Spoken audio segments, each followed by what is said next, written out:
যে আমি আজকে এখানে দাঁড়িয়েছি জামাত ইসলামীর বিরুদ্ধে ৩০২ ধারায় একটা মার্ডার কেসের মামলা দায়ের করতে চাই। রাজনৈতিক হত্যাকাণ্ডের জন্য জামাত ইসলামীর বিরুদ্ধে আমি ৩০২ ধারায় মামলা করতে চাই। বাংলাদেশে সাধারণত রাজনৈতিক দলের যারা শীর্ষ দায়িত্বে আছেন তাদের লেখালেখিটা কম, খুব বেশি চোখে পড়ে না। এর মধ্যে ব্যতিক্রম তো আছেন কিছু, যাদের নাম আমরা জানি। তো আমার সে মনে হচ্ছে যে সমসাময়িক সময়ে আমাদের জনাব পারওয়ার সাহেব এই বইগুলো লিখেছেন। এর মধ্যে একটি হচ্ছে কারাগারের স্মৃতি, যেটা খুব গুরুত্বপূর্ণ এবং তাৎপর্যপূর্ণ তিনি লিখেছেন। তো আমি জন্য মোবারকবাদ জানাচ্ছি যে রাজনৈতিক দায়িত্ব পালন করে, শীর্ষস্থানীয় এই ভূমিকা পালন করে লেখালেখির এই প্রফেসর গোলাম আজম সাহেবের ভাষায় এটা হচ্ছে একটা রোগ, লেখালেখির রোগ আছে কিনা তিনি বলতেন। আর তো এই রোগে তিনি আক্রান্ত হয়ে 5টি বই ইনশাআল্লাহ লিখেছেন, আলহামদুলিল্লাহ লিখেছেন, এই জন্য তাকে মোবারকবাদ। আমার বেশ কয়েক বছর আগের একটি ঘটনা বলতে হচ্ছে। এই ঘটনার দুজন নায়ক, দুজনই দুনিয়াতে নেই। একজন হচ্ছেন মরহুম আব্বাস আলী খান সাহেব, আরেকজন হচ্ছেন প্রফেসর ডক্টর সৈয়দ জাহাঙ্গীরনগর বিশ্ববিদ্যালয়ের ভিসি ছিলেন আলী হাসান স্যার। এই প্রেস ক্লাবে এই প্রোগ্রামটা ছিল, সম্ভবত এটা 97 বা 98 হবে। আব্বাস আলী খান সাহেবের লেখা খুব বিখ্যাত একটি বই হচ্ছে বাংলার মুসলমানদের ইতিহাস, প্রায় 500 পৃষ্ঠার বই, খুবই চমৎকার বই। এবং তিনি জানেন, আপনারা হয়তো যারা তার বইগুলো পড়েছেন, খুবই সুসাহিত্যিক।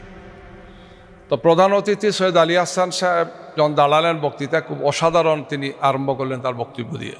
বললেন যে আমি আজকে এখানে দাঁড়িয়েছি জামাত ইসলামীর বিরুদ্ধে ৩০২ ধারায় একটা মার্ডার কেসের মামলা দায়ের করতে চাই।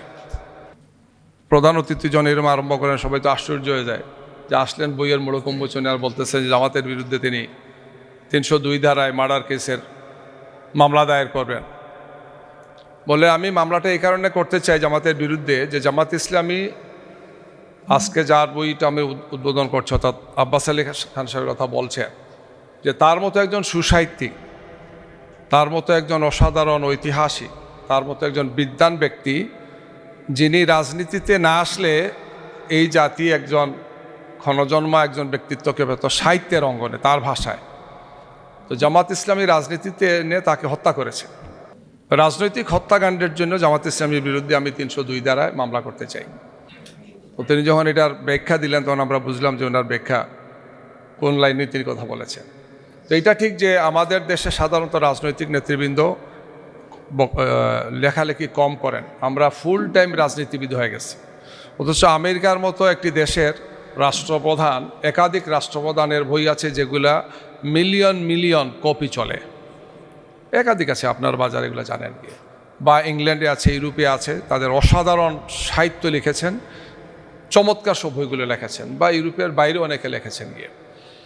তো এই দিক থেকে আমাদের সীমাবদ্ধতা আছে যে আমরা রাজনীতি নিয়ে এত ব্যস্ত থাকি যে রাজনীতি যাদের জন্য করি বা যে কথাগুলো বলি, আমি সে কথাগুলো লিখে যাই না আমার পরবর্তী প্রজন্মের জন্য গিয়ে। আমি মনে করি এদিক থেকে ব্যতিক্রম যারা, তার মধ্যে একজন মিয়া গোলাম পরওয়ার সাহেব একজন, তাকে আমি অভিনন্দন জানাচ্ছি। তার 5টি বই, আমি সবগুলো বই পুরো পড়ি না, কিন্তু পাওয়ার পরপরই গতকালকে পরশু মিলিয়ে আমি মোটামুটি চুপ গুলাই ফেলছি। তার সামারি যেগুলো দেখার, সূচিপত্র ইত্যাদি ইত্যাদি আমি দেখেছি, খুবই ভালো লিখেছেন, সুলিখিত বই হয়েছে। আমার মনে হয় যে আমরা যদি এগুলো অধ্যয়ন করি, তাহলে রাজনীতিবিদের চিন্তা, তার দর্শন, তার কার্যক্রম, তার অভিজ্ঞতা এবং তিনি জাতিকে কি বলতে চান, সে কথাগুলো জাতি জানতে পারবে গিয়ে।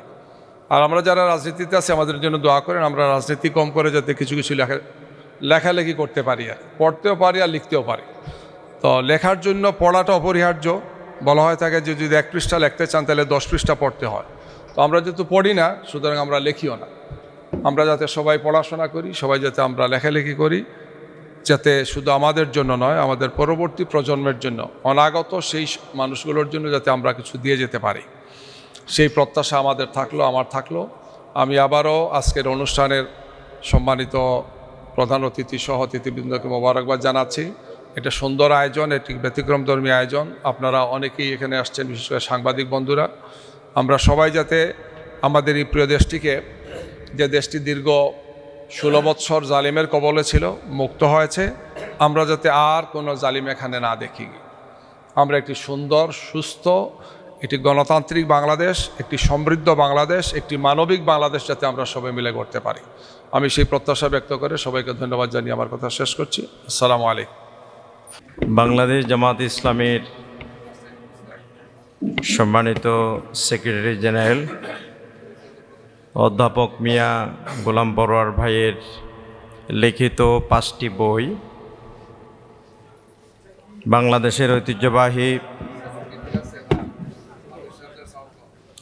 বাংলাদেশের ঐতিহ্যবাহী প্রকাশনী সংস্থা প্রচ্ছদ প্রকাশন কর্তৃক প্রকাশিত আজকের এ মোড়ক উন্মোচন অনুষ্ঠানে উপস্থিত সম্মানিত প্রধান অতিথি মজলুম জননেতা জনাব এটিএম আজহারুল ইসলাম এমপি, আজকের বইসমূহ যে বইগুলোর আজকে মোড়ক উন্মোচন অনুষ্ঠান অনুষ্ঠিত হচ্ছে, সম্মানিত লেখক, সম্মানিত নেতৃবৃন্দ, সুধীমণ্ডলী, সাংবাদিক বন্ধু, আমরা আজকে আনন্দের সাথে আল্লাহ তাআলার দরবারে শুকরিয়া আদায় করছি আলহামদুলিল্লাহ যে 5টি বই আজকে এখানে নতুনভাবে মোড়ক উন্মোচন হতে যাচ্ছে।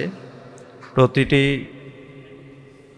বইয়ের পরতে পরতে নানা সংগ্রাম, জেল জীবন, আত্মশুদ্ধি, আমাদের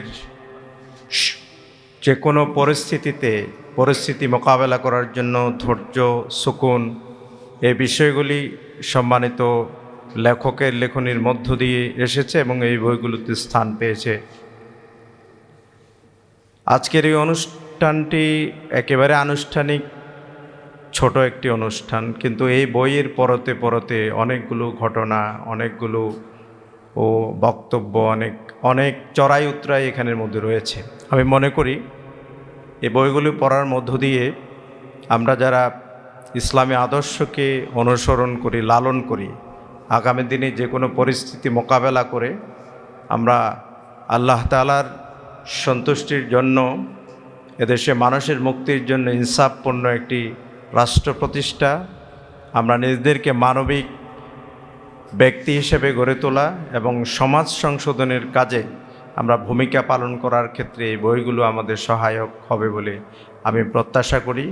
এই বইগুলো আমরা নিজেরা পড়ব এবং আশা করছি পাঠক সমাজে এগুলো সমাদৃত হবে এবং শুধু প্রচ্ছদ প্রকাশনী অধ্যাপক মিয়া গোলাম পরোয়ার ভাইয়ের বই প্রকাশ করবে এরকম নয়। আমি মনে করি আজকে প্রস্তাবনা দিয়ে যাচ্ছি আমাদের মজলুম জননেতা, যিনি সেই ফাঁসির কাষ্ট থেকে আমাদের মাঝে আবার ফিরে এসেছেন, মজলুম জননেতা এটিএম আজহারুল ইসলাম ভাইয়ের বইও প্রকাশ হওয়া দরকার। আমাদের প্রিয় ভাই ব্যারিস্টার আরমান ভাই দীর্ঘদিন গুম ছিলেন, সেই গুমের ইতিহাসগুলো বাংলাদেশের মানুষের কাছে আসা দরকার। সেক্ষেত্রে এই বাংলাদেশে যে যত মজলুম মানুষ আছে তাদের যৌক্তিক বক্তব্যগুলো এবং দেশ জাতি গঠনে যেই বইগুলো গুরুত্বপূর্ণ ভূমিকা পালন করবে, আশা করি সেগুলো প্রকাশের ক্ষেত্রে তারা ভূমিকা পালন করবে। আজকের এই আয়োজনের জন্য অনেক অনেক শুভেচ্ছা এবং বইগুলো পাঠক সমাজে সমাদৃত হবে এই প্রত্যাশা রেখে শেষ করছি। আসসালামু আলাইকুম রাহমাতুল্লাহ।